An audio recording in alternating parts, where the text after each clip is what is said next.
Hey, thanks for sending me your write-up. It was a perfect case as it relates very much to some of the stuff that we covered in Precede. So it sounds like you had a 2-month-old who presented with a fever this morning at 5:30 a.m.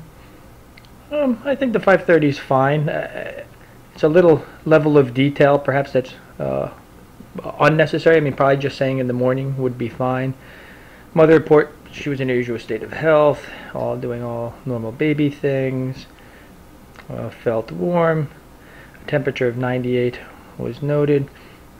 I might be curious how that temperature was checked, whether that was a rectal temperature, whether they used some other type of temperature measuring device in the ear or across the forehead. The fever progressively worsened. Here you call it the fever, but 98 wasn't a fever, so really this was the onset of fever at 5:30 as opposed to it worsening per se. Mother called the ambulance, arrived at 6:30.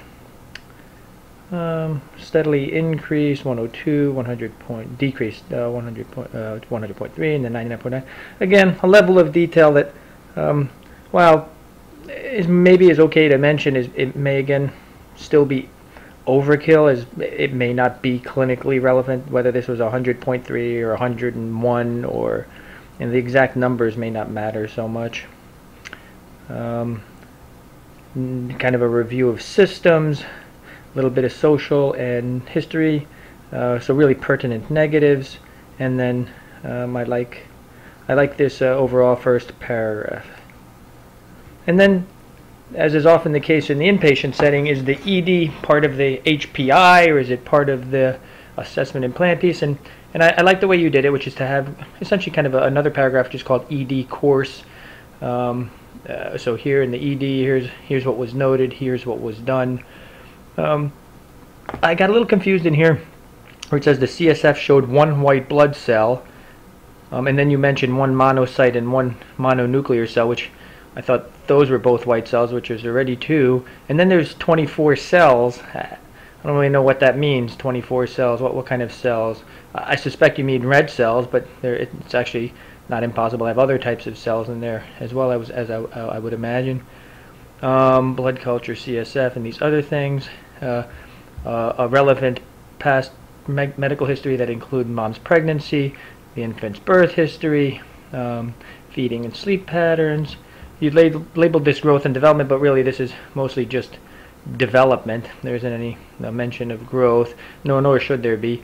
But then also there's a sentence about watery diarrhea, other health problems. Not sure that this would fall under the category of development, and maybe just more broadly under past medical history in a separate paragraph. Immunizations, medications, family history, social history. At the beginning of physical exam, I like your general statement. Kind of what was the overall appearance, kind of this sick or not sick type of thing.